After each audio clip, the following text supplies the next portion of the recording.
Hola, soy Pedro Salinas y esto es La Verdad a Fondo. Arranco con los temas internacionales, que yo sé que a mucha gente le aburre y comienzan que ¿por qué no hablan sobre el tema de la coyuntura, que es más importante? Bueno, vivimos en un planeta, en un globo terráqueo, que lo que ocurre allá repercute acá,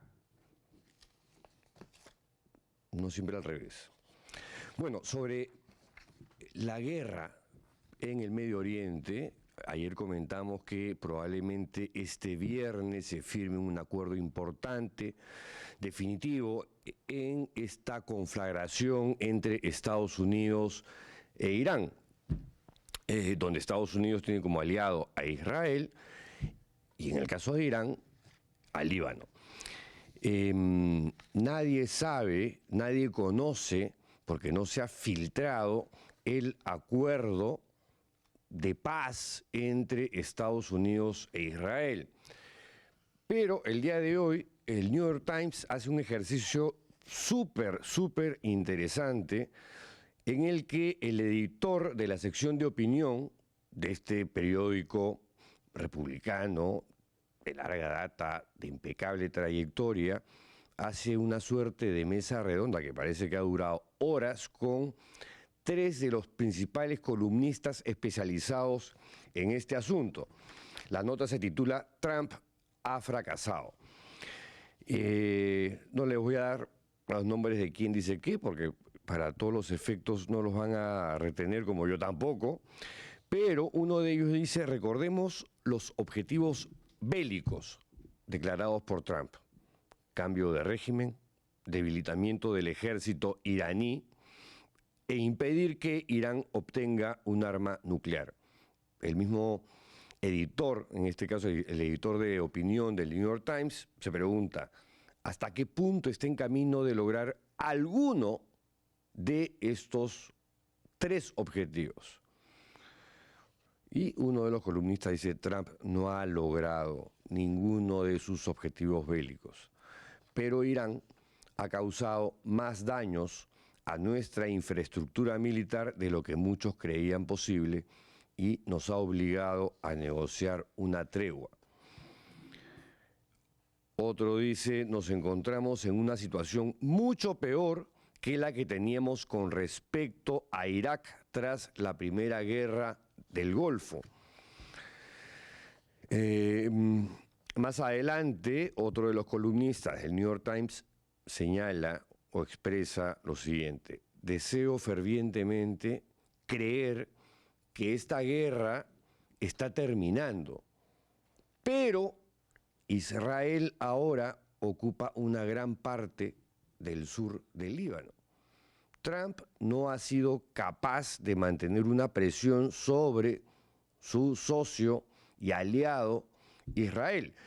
Para los iraníes, señala la otra columnista, poner fin a la guerra en Líbano es crucial, mientras que Israel insiste en permanecer en el sur de este país. Y añade, me resulta difícil imaginar que los combates en Líbano terminen por completo. Trump es impredecible.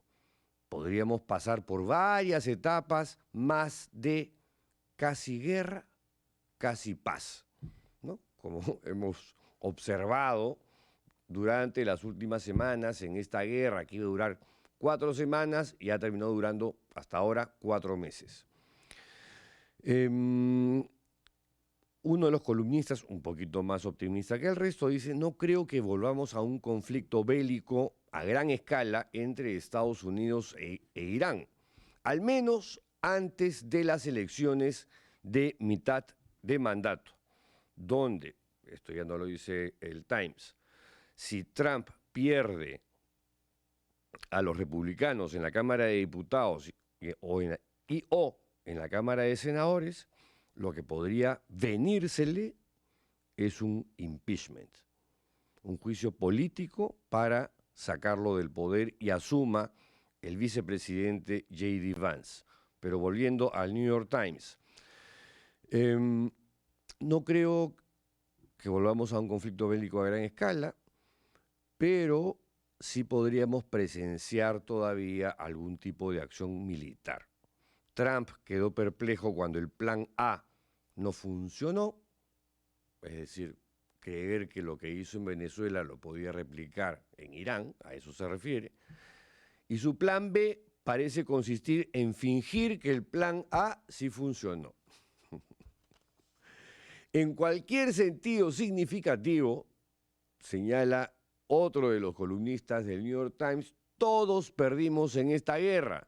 Se perdieron muchísimas vidas y se causó muchísima destrucción innecesaria. También nos encontramos en una situación peor que cuando teníamos el acuerdo nuclear con Irán durante la era Obama. Sin embargo, Irán ha obtenido una ventaja importante, su capacidad para cerrar el estrecho de Hormuz y posiblemente monetizarlo en el futuro. Si bien todos sabían que esa era una posibilidad, Irán ha demostrado que con drones e incluso con minas puede ahuyentar a los barcos y elevar los precios mundiales del petróleo. Ya finalizando, señala la columnista mujer que también forma parte de este conversatorio larguísimo, dice que la guerra ha sido bastante beneficiosa para Rusia y también lo ha sido para China desde el punto de vista geopolítico. En cuanto a Irán y Estados Unidos, ambos perdieron, pero Irán perdió menos. Y ya para rematar, BBC se pregunta cómo queda en toda esta historia el rol del genocida Benjamín Netanyahu.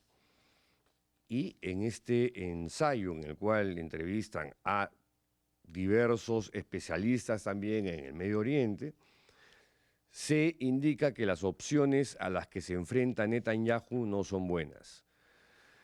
Y recoge unas declaraciones que publicó ayer en sus redes sociales este señor impresentable, representante de la extrema derecha de Israel, sionista al mango, Itamar Ben-Gvir, actual ministro de Seguridad Nacional de Israel, diciendo: el acuerdo de Trump no nos vincula, no somos parte de ese acuerdo. Un diputado del Likud, que es el partido de Netanyahu, ha dicho más o menos en la misma línea: haremos lo que tengamos que hacer y esperamos que nuestros amigos nos comprendan. O sea, nos podemos zurrar en su puñetero acuerdo. A nosotros no nos va a vincular. Más o menos lo que se entiende, lo que ha dicho Ben-Gvir y el diputado del Likud. Por último, en declaraciones realizadas el día de ayer, el genocida, o sea, Netanyahu, ha dicho que las fuerzas israelíes permanecerán en las zonas de seguridad de Líbano, Siria y Gaza. Y dice textualmente: todo el tiempo que sea necesario. Que en Netanyahu suena casi para siempre. O quítenle el casi si quieren. Y que Israel conserva la libertad de actuar. Lo deja ahí, añado yo, como le dé la gana. Eso pasa pues cuando Estados Unidos se embarca en guerritas idiotas alimentados por gente como Netanyahu, que es el que presionó a Trump y lo llevó a esta guerra totalmente absurda, sí favorable para los intereses de Israel. Dicho esto, vamos ahora sí a los temas locales. Tenemos por Zoom a Josefina Miro Quesada. Josefina, bienvenida. ¿Qué tal? Hola, Hola Pedro, ¿cómo estás? A ver, primera Muy bien, cuestión. muchas gracias. La pastora Milagros Jáuregui de Aguayo, a quien tú aprecias mucho y sigues bastante, eh, en el mes del orgullo ha sacado esta cosa, si me preguntan, ridícula de sacar un proyecto de ley diciendo, no, no, no, no, no, no, ¿qué mes del orgullo? Vamos a hacer que sea el mes de la familia, ¿no? Y como que con un papelito o una ley la realidad cambiase. A ver, tus primeras impresiones. Del mes de la familia y de la vida, ¿no? Entonces, ahí te das cuenta que es parte de la misma agenda que busca promover un tipo de familia normalmente, digamos, profundamente tradicional, que además está, digamos, viene en un paquete con esta idea de la función primigenia, que es la reproducción, ¿no? Y entonces por eso también la vida, ¿no? La vida y la familia. Bueno, es parte de una serie de iniciativas que la congresista ha venido implementando, que junto a la restricción de los abortos terapéuticos, de la eliminación de la educación sexual integral, de la eliminación de todo lo que significa la igualdad de género, la prohibición, ¿no? Como de este proyecto perdón, absurdo de los baños para que puedan ser utilizados por las personas trans, ¿no? O sea, tú ves ahí que hay un patrón mucho más amplio que tiene que ver con una idea profundamente retrógrada, obsoleta, de lo que significa em, digamos, la vida, la función de los seres humanos de reproducción, y sobre todo un intento de querer homogeneizar, ¿no? La diversidad de los seres humanos, ¿no? La diversidad sexual, de género, y de desconocer también las profundas desigualdades que existen entre las personas precisamente por razón del género, por la sexualidad que ejercen, distinta a una normal, ¿no? O como se le llama, como heterosexual, ¿no? Heteronormativa, es el concepto, para querer, digamos, eso, eliminar cualquier forma de diversidad, ¿no? Entonces yo lo veo más como eso, como un componente que se añade a esos esfuerzos titánicos de querer hacer del Perú una suerte de Gilead, de Ujú. regresar a la caverna, ¿no?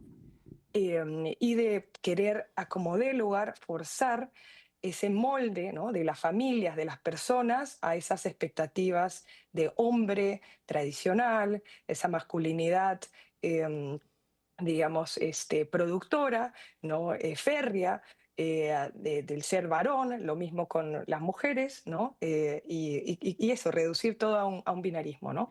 Hombre-mujer y no existe más.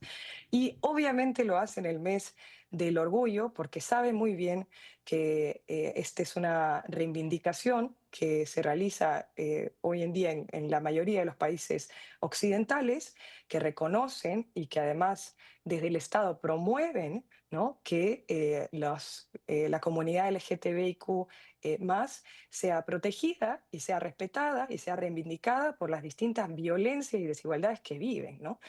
Entonces, me parece un despropósito, me parece un intento más homofóbico, transfóbico, de querer eliminar esa disidencia, ¿no?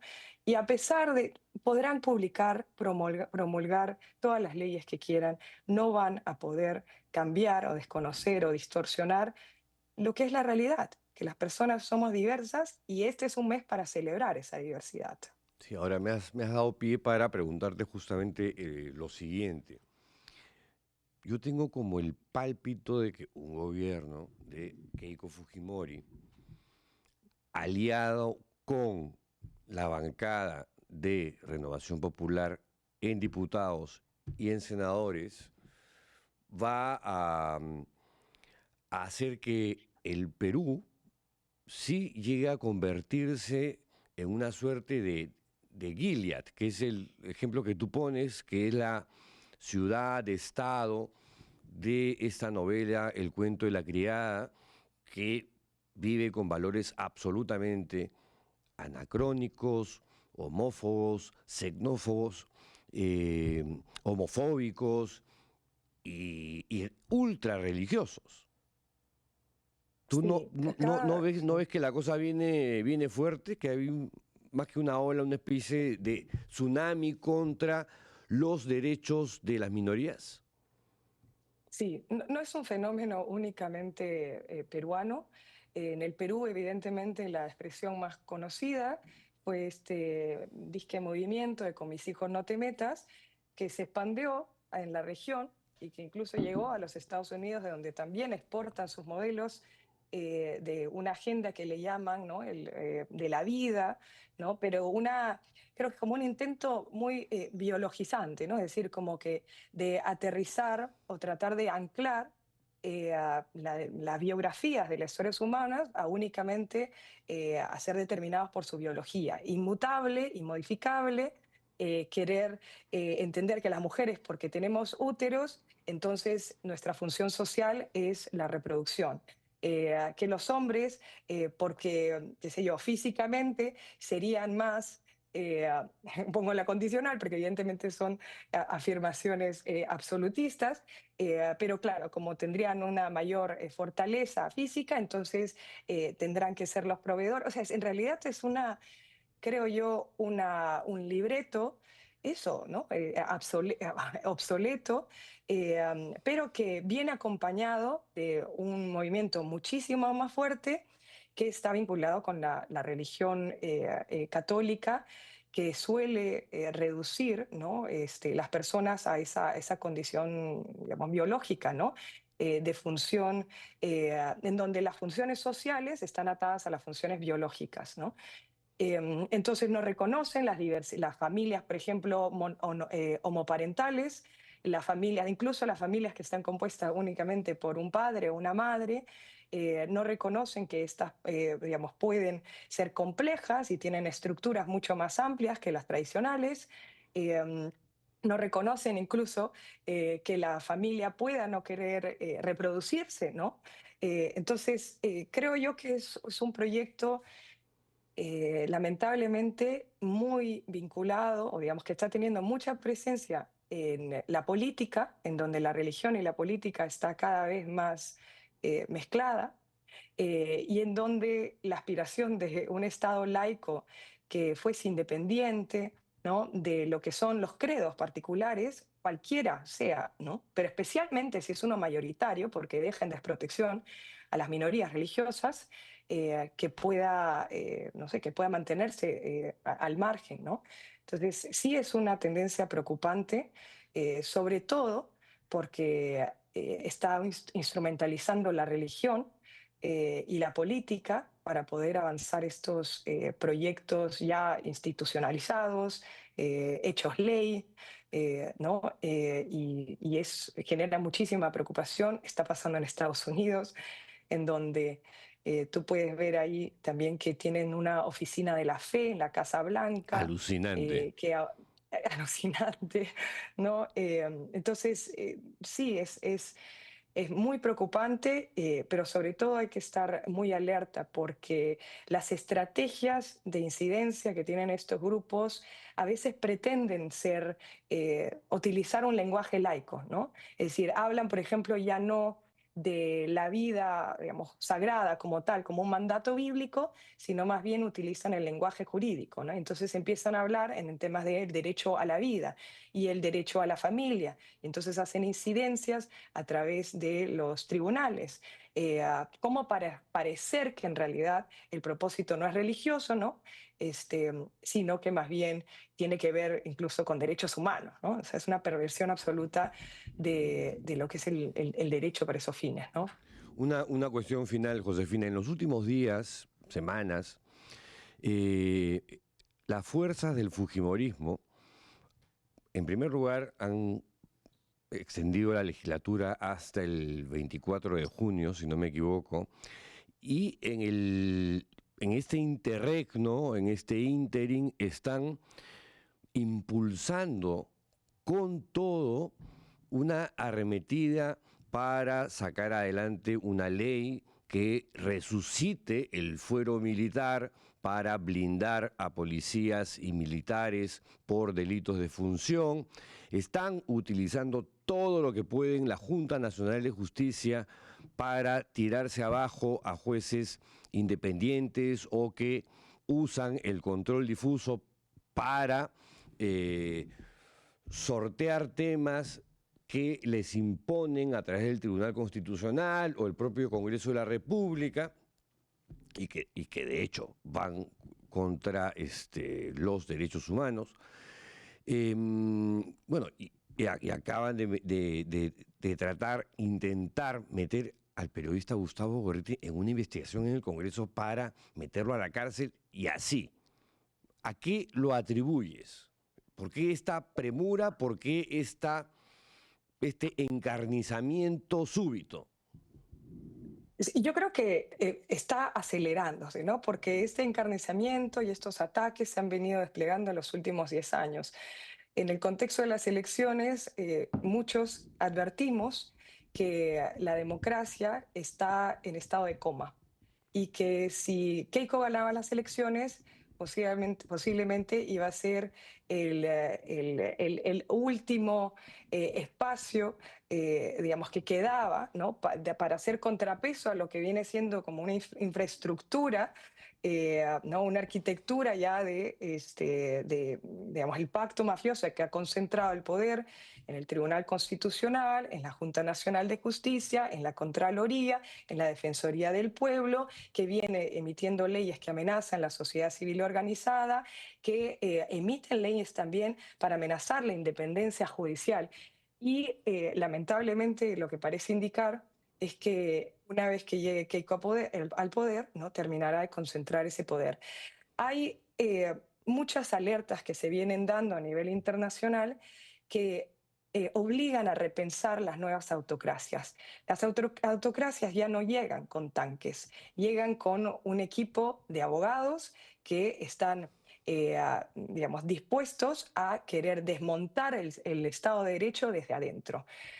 Los autócratas llegan a las elecciones llegan al poder a través de las elecciones y una vez que ingresan en el aparato estatal, se dedican a contrarrestar y a debilitar los contrapoderes, es decir, todas las instituciones que vendrían a ser el contrapeso al poder ejecutivo, al poder legislativo.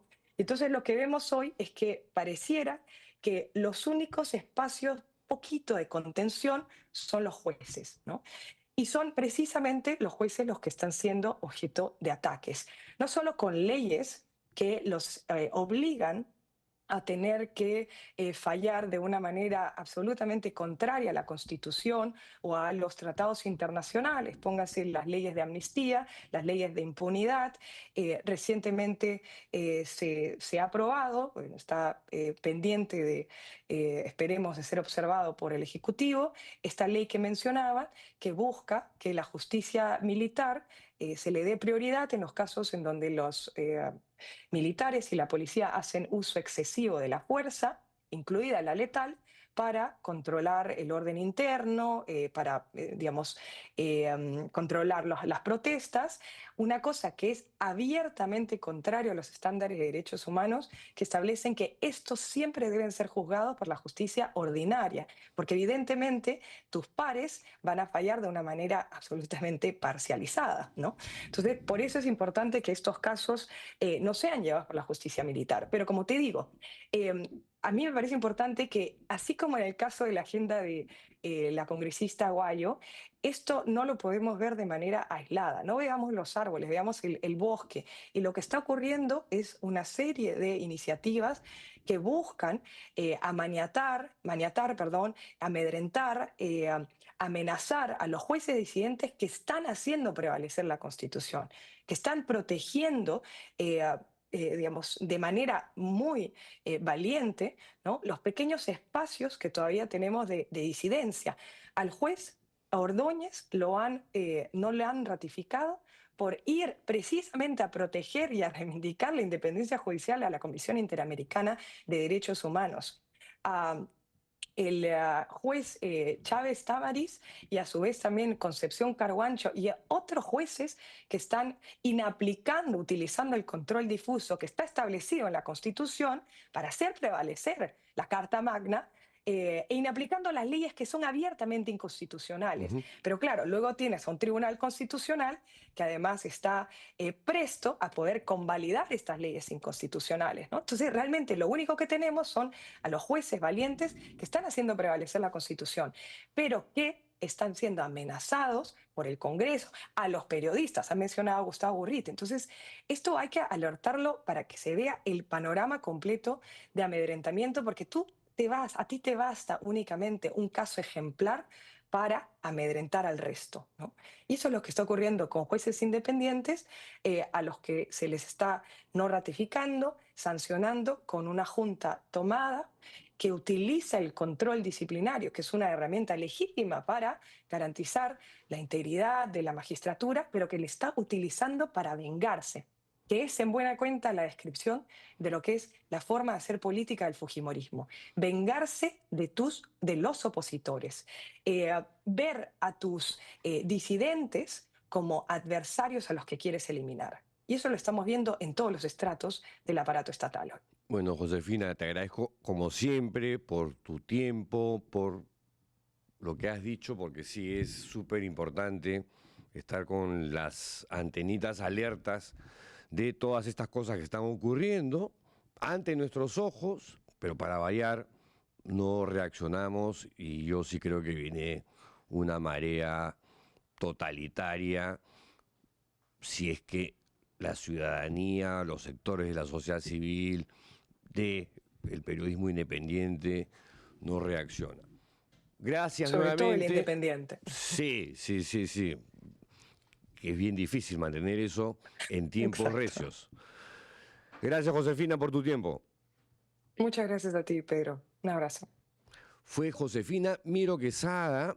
Pausa y regresamos con el jefe de la unidad de investigación de este diario, periodista que, todo hay que decirlo, en los tiempos del primer Fujimorato tuvo un rol muy importante. Ángel Páez. Pausa y regresamos.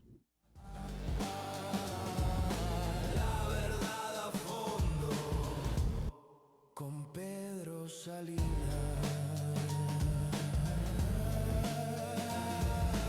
La verdad no se apaga.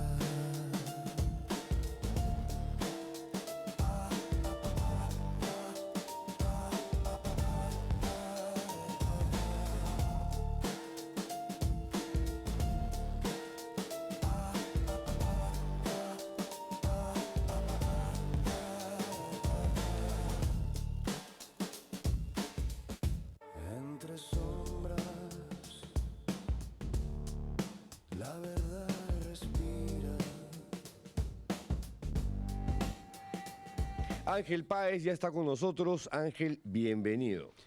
Gracias, Pedro, por la invitación. Antes de entrar a los temas de cómo hacer periodismo independiente, crítico, en tiempos recios, como los que aparentemente se vienen, quería comentar rápidamente o pedir tus impresiones sobre algo que hasta el comercio lo ha dicho el día de hoy, ¿no? Que a Keiko Fujimori, de ganar las elecciones, como todo parece indicarlo, le toca buscar coincidencias con los partidos presentes en el Congreso que levantaron banderas semejantes a las suyas, pero eso incluso no es suficiente. Porque hasta el momento lo que ha expresado el fujimorismo es: yo ya gané, ¿no? Y ya estoy haciendo mis alianzas, todos de la derecha o de la extrema derecha, y no piensa abrir más el juego. Martín Tanaka, en El Comercio, recuerda que Fujimori obtuvo en la primera vuelta 17% de los votos válidos. O sea, no es que tiene el 50% del país votó por ella, solamente el 17%. Y dice casi al final que Fujimori debería dar señales claras que disipen las preocupaciones ante los riesgos autoritarios. ¿Crees que lo va a hacer? No. Lo primero que debo decir es que estos resultados no son los que esperaba Keiko Fujimori ni la cúpula fujimorista. Ellos pensaban ganar por una diferencia más holgada, ¿no? ¿Por qué? Porque en la segunda vuelta se concentraron básicamente en Lima, creyendo que todo el caudal de votos de estos sectores de derecha y afines iban a ser trasladados casi automáticamente al fujimorismo, y eso no ocurrió. Debido a esa percepción errónea y al concentrarse en Lima, no solamente dejó a un lado, abandonó, sino despreció al otro sector que le ha sido adverso durante toda la campaña. Entonces, ¿qué ha sucedido? Y esto se basa en una revisión que hice distrito por distrito en las regiones del sur. Y hay votaciones que superan 60, 70, 80, 90%, 95, 96, y en algunos casos, algunas provincias, el grado de rechazo a esta candidatura de Keiko Fujimori es altísimo, ¿no? Entonces, si bien podría llegar a algunos acuerdos con algunos partidos políticos, si en este proyecto que tiene no trata de atraer o insertar a estos sectores que votaron en contra, el panorama es muy malo, ¿no? Porque estos sectores además se sintieron despreciados, por ejemplo, cuando el fujimorismo respaldó el archivamiento de las investigaciones contra Dina Boluarte por las matanzas en las protestas, ¿no? Una línea que demostró desde el comienzo al respaldar al gobierno de Dina Boluarte, y todos los actos de corrupción, etcétera, también ¿De respaldar o de sostener? o de sostener más claramente, como tú lo dices, ¿no? Y entonces, este último acto fujimorista, evidentemente quedó clarísimo que el fujimorismo no tiene ningún interés en conectar con el sur, y eso, si se continúa, si se mantiene, va a ser terrible, ¿no? Porque ya hemos visto en los últimos años que el sector del sur y algunos sectores donde hay una oposición muy fuerte van a resultar un problema si es que no hay un puente. Lo que hizo más bien Keiko Fujimori de la campaña en la segunda vuelta fue una suerte de presentaciones muy focales en haciendas de algunos fujimoristas en el sur del país, tratando de dar la imagen que ella también se comunicaba con ese sector, especialmente en las zonas donde se han registrado los muertos de las protestas. Los niveles de voto en contra que ha tenido son muy altos, ¿no? La cúpula fujimorista y especialmente Keiko Fujimori debería tomar en cuenta eso. Eso tiene una naturaleza explosiva, como lo hemos visto, ¿no? Ahora, tú has sido uno de los periodistas que en los tiempos de el primer Fujimorato, el régimen autocrático de Fujimori, Alberto, estuvo en la primera línea de batalla junto con otros periodistas, cada quien desde sus pequeñas islas. Menos del 5%. Y estás siendo generoso, creo, ¿no? Sí. Mucha gente no entiende cómo se vivió esa época, ¿no? Tú hablas se viene el recorte de libertades y te dicen, oye, ¿qué cojudez estás hablando? Como que van a recortar libertades. O sea, sí, porque eso pasó en el primer gobierno y lo estamos viendo ahorita con esta ola fuerte, liderada además, o promovida por Fernando Rospigliosi, para silenciar independencia.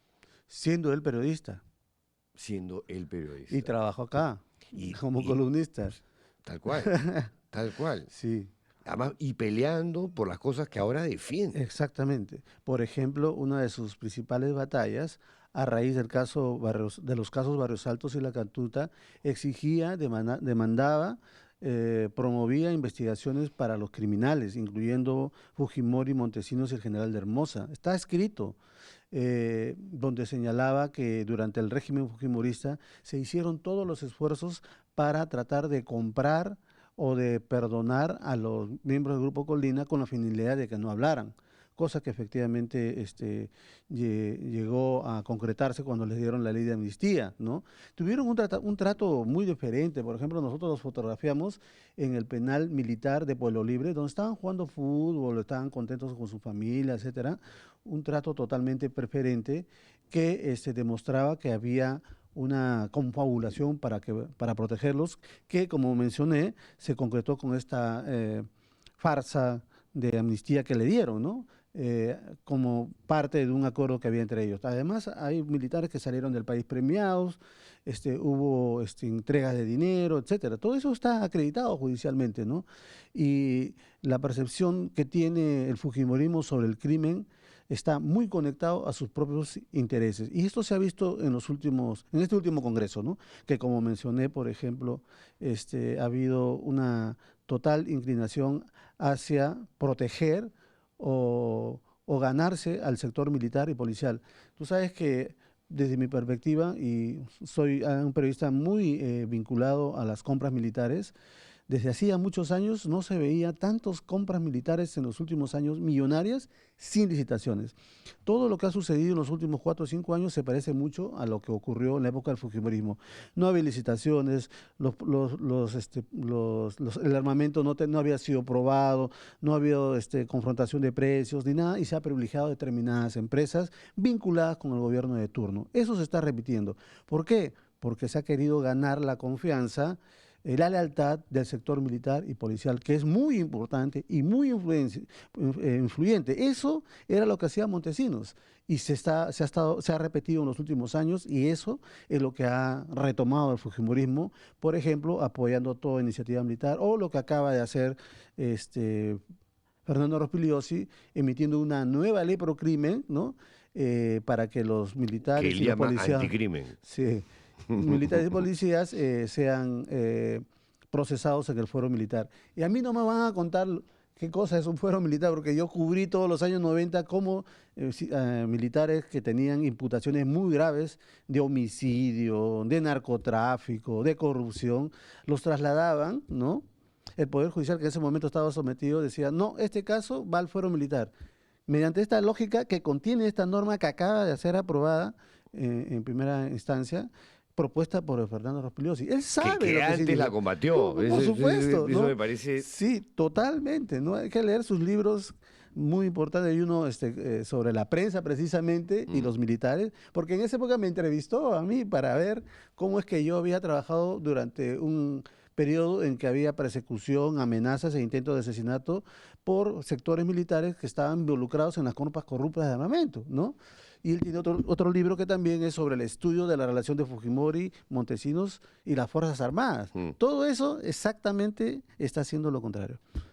Ahora, ¿cómo fue vivir o hacer periodismo independiente, crítico, investigativo en los tiempos de Fujimori, de Alberto Fujimori? Fue bastante duro porque hubo varias formas de acoso, amedrentamiento y de intento de silenciamiento, ¿no? Y no solamente quien habla, sino varios colegas más de la época lo sufrimos. Por ejemplo, los colegas de la revista Sí, con Edmundo Cruz, que Sí. hicieron la investigación tanto de Barrios Altos como La Cantuta, una de las más importantes investigaciones, no solamente del país ni del continente, sino del mundo, porque llegó a llevar a prisión al expresidente, que era el autor de estos hechos, el autor intelectual, la persona que dominaba todo este esquema de crimen, sino también más o menos a una treintena de personas, entre altos militares, algo que no ha sido común, ¿no? Pero que luego de las investigaciones y de publicaciones, la revista sí fue acosada. Finalmente hubo una presión muy fuerte contra el propietario, tuvo que vender la revista, y al final estuvo bajo control del Servicio de Inteligencia Nacional. El que no estaba a favor del gobierno terminaba en manos del Servicio de Inteligencia Nacional, ¿no? También hubo planes de compra de medios de comunicación, líneas editoriales adquiridas con fondos del Servicio de Inteligencia Nacional, que eran fondos públicos, ¿no? En varios casos hemos visto los videos donde se observa a Vladimiro Montesinos pagando a empresarios, a propietarios y a directores de medios de comunicación, ¿no? Para que defendieran los intereses del régimen corrupto. Y también hemos visto acosos a la SUNAT para cerrar algunos medios de comunicación ¿no? Le pasó a la revista Oiga, por ejemplo, que estaba muy fuertemente contra el régimen corrupto, y así hubo varias fórmulas, ¿no? Por la prensa chicha, que me estaba olvidando, que también se dedicó, les pagaban a la prensa chicha entre 4.000 y 5.000 dólares por portada. Así que imagínate cuánto ganaban en un solo mes atacando a periodistas de investigación que estábamos dedicados a destapar los crímenes y los actos de corrupción del gobierno. Pero también había, se montó en la época en que recién comenzaba el uso de la computadora en el sector periodístico, Fujimori financió una plataforma que llamaríamos ahora digital, dirigida por un argentino, ¿no? Que se dedicaba a reproducir todo lo que hacía la prensa chicha en un portal web con la finalidad de difundirlo no solamente en el país, sino en el exterior.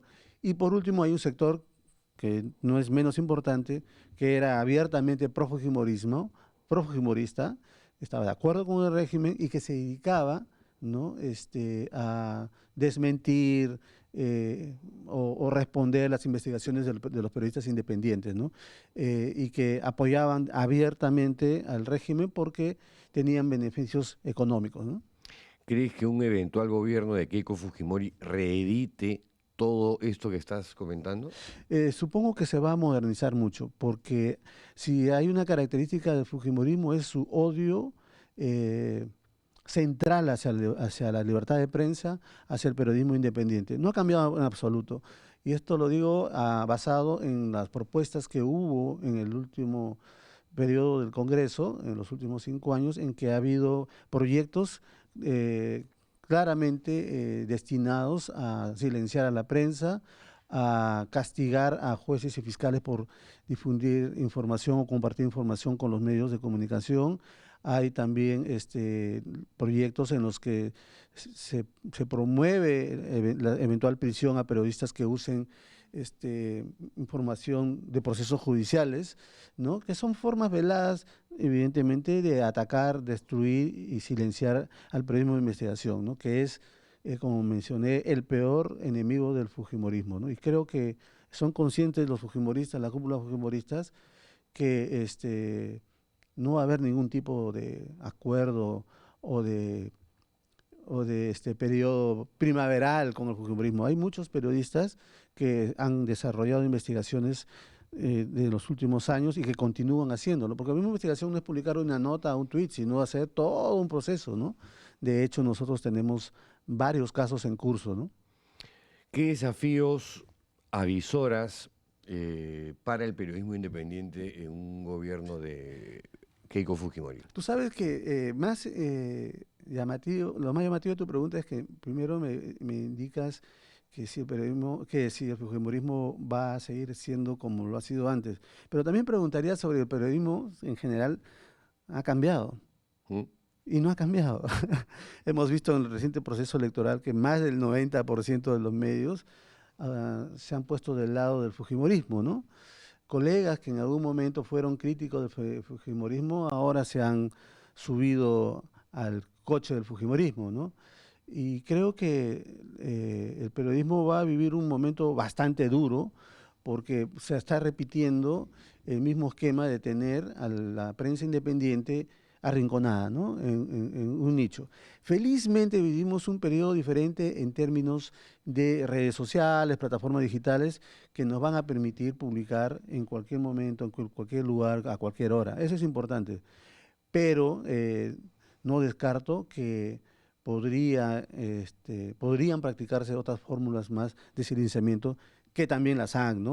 ¿Cómo cuáles, las hay. por ejemplo? Bueno, acosos a través de las instituciones, algunas instituciones, ¿no? Por ejemplo, hay que recordar que cuando se hace la investigación del caso de los cócteles, se descubre, el fiscal José Domingo Pérez, se descubre que una persona llegada a Keiko Fujimori, que es el señor Víctor Shigiyama, iba a recoger en maletines dinero, 30.000, 40.000, 100.000, 150.000 dólares a uno de los empresarios que estaba financiando. ¿Cómo lo premia Keiko Fujimori? Lo nombró jefe de la SUNAT en la época de PPK.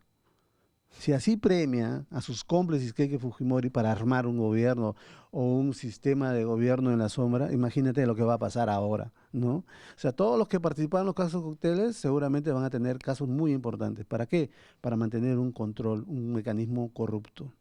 Antes existía lo que se llama la prensa grande, y era una prensa que, sí, es verdad, se redujo a su mínima expresión aquellos medios que hacían periodismo, ¿no?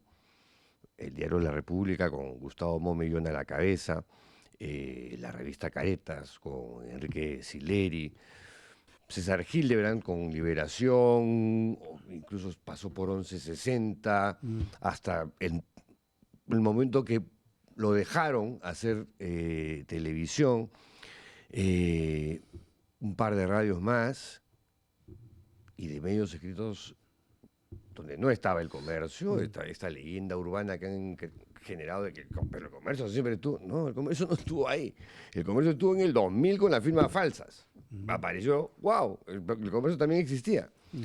Eh, Ahora esa denominada prensa grande, y lo vemos, digamos, ¿no? O sea, en el caso del papel se han reducido también casi a cero. Lo que sí son, lo que hay ahora más bien son espacios de streaming, incluso periodismo de TikTok, digamos, si se puede llamar así. Em, claro, ahí la pregunta es, ¿cómo va a ser esa nueva pelea por la libertad de expresión en este nuevo contexto que, como tú dices, se ha modernizado? Ahora estamos viviendo una etapa de lo que se podría llamar el periodismo de inmediatez, ¿no? Una declaración, sale algún tipo de documento, algún incidente, y sale inmediatamente en internet, o sale en streaming, con comentarios, etcétera. Está muy bien, todo es parte del proceso. Pero ya comenzó a irrumpir el periodismo de investigación en profundidad en varias plataformas, ¿no? Y que ahora también se han dado cuenta que no basta publicarlo en la plataforma, sino también que hacerlo en todas las formas que ofrece este mundo digital, ¿no? Nosotros, por ejemplo, en el equipo de investigación, hemos dejado de lado el chip periodístico en términos de pensar qué publicamos en el impreso, hasta hace poco, ¿no?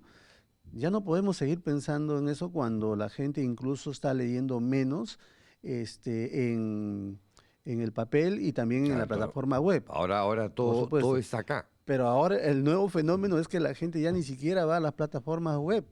Ahora lo que hace es preguntar a inteligencia artificial cómo va el caso Perico de los Palotes, y la inteligencia artificial le da el resumen, y la persona no necesariamente, como paso siguiente, va al medio para profundizar el caso. Ya no es así. Entonces, los periodistas tenemos que diseñar estrategias, fórmulas para poder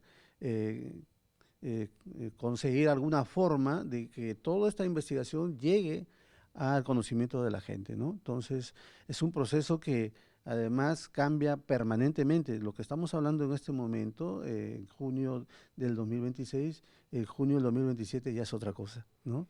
Entonces, eso es lo que estamos aprendiendo. Felizmente en el país tenemos muy buenos periodistas en todos los ámbitos, en la televisión, en la prensa escrita, radio, etcétera. Y estoy seguro que va a haber un grupo importante, y bueno, ya se ve en todos lados, ¿no? Que va a resistir frente a cualquier nuevo autoritarismo que pretenda silenciar la prensa. Porque hay algo que es muy importante, el profesor Steve Levitsky lo ha escrito: el autoritarismo no puede vivir sin tener sometida a la prensa. Es prácticamente una relación perversa que va a existir, pero el gobierno autoritario siempre va a buscar pisotear a la libertad de prensa y a los periodistas de investigación en particular. Tú recordabas cuando el gobierno de Fujimori compraba líneas editoriales de canales de televisión, diarios, Sí. revistas, periodistas, Y medios también se compraban. todo.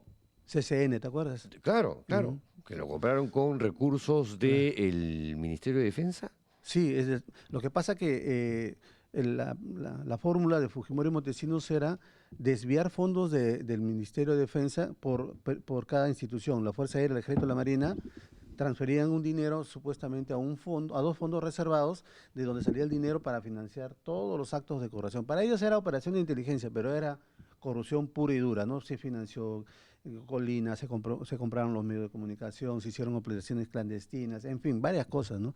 De ahí salieron también los 15 millones, el soborno de los 15 millones de dólares que Fujimori le da a Montesinos, que falsamente se llama CTS, pero en realidad era un soborno para que se fuera a Panamá y se quedara callado. Y además hay que tener en cuenta que ese caso, que fue destapado por la República, lo admitió Fujimori, fue uno de los primeros casos que admitió responsabilidad Fujimori, ¿no? Entonces estamos hablando de una persona que fue condenada por corrupción, ¿no? Que fue condenada por crímenes, por asesinatos, ¿no? Y que no debemos olvidar ante la perspectiva de un nuevo mandato fujimorista, cuya líder, Keiko Fujimori, no acepta las sentencias en relación a su padre, alegando que es inocente. O sea, si no acepta las sentencias judiciales, ¿de qué estamos hablando? A ver, tenemos preguntas, comentarios del público para trasladárselas a Ángel Páez.